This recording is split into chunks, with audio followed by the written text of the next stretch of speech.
Bonjour chères étudiantes et chers étudiants, aujourd'hui nous allons voir ensemble le marketing relationnel, les définitions, les évolutions. Donc moi c'est Reda Alaoui, vous pouvez m'appeler directement par mon prénom. Après on va voir l'introduction ensemble et passer directement au vif du sujet et voir par la suite le sommaire et ce que nous allons voir sur ce cours. Donc dans toute économie du marché, et quel que soit son stade de développement, le consommateur mûrit et très vite.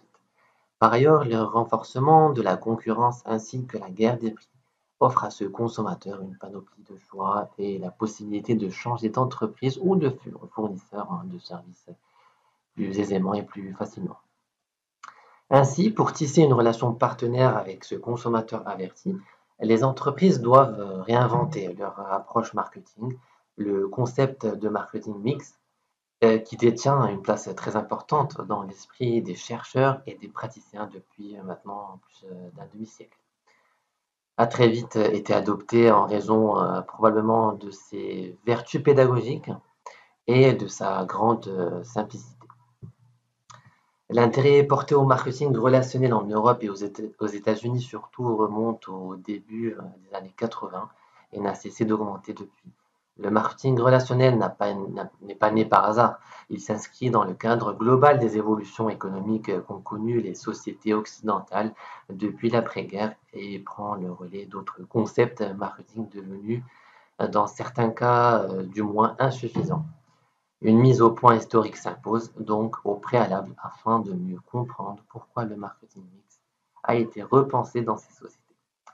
Avec les années 60, l'ère est à une économie de distribution, où l'offre équilibre la demande et où s'instaure un début de diversification des produits et services proposés.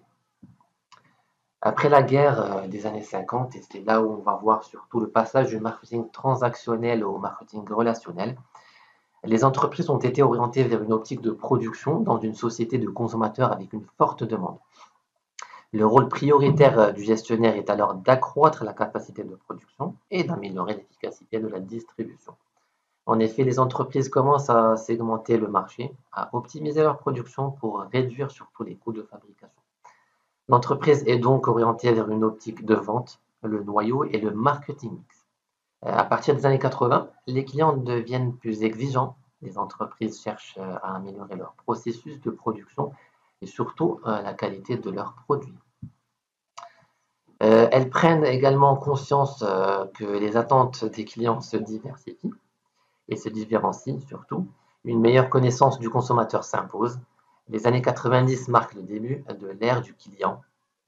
Les bases de données clients se multiplient et l'essor du marketing direct met en avant les avantages de la relation directe avec ce client. Une offre spécifique pour chaque client possible, donc chaque profil, chaque personne, essentiellement grâce à l'avènement de l'Internet évidemment. Les entreprises, quel que soit leur secteur d'activité, concentreront leurs efforts sur le service et la gestion de la relation client. On assiste donc à une optique purement dirigée vers le client à partir des années 2000, chose que nous connaissons actuellement.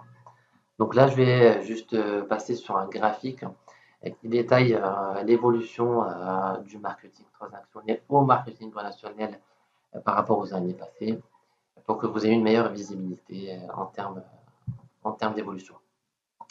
Donc, comme vous voyez, à partir des années 50 et 60, c'est le marketing transactionnel, donc la satisfaction de l'usage uniquement. Les années 70 et 80, une évolution dans ce secteur-là. Nous passons directement donc, dans les années 80 et 90 au marketing relationnel, donc affectif, et directement dans les années 2000, donc jusqu'à aujourd'hui, ce marketing-là, avec toute l'évolution que nous allons voir par la suite, détaillée, donc visée et fixée vers le client, la gestion relation client, le service client et le besoin par profil et par personne. Là, nous passons au sommaire. Donc, nous avons déjà vu sur cette capsule-là l'introduction et le passage du marketing relationnel au marketing plutôt transactionnel au marketing relationnel.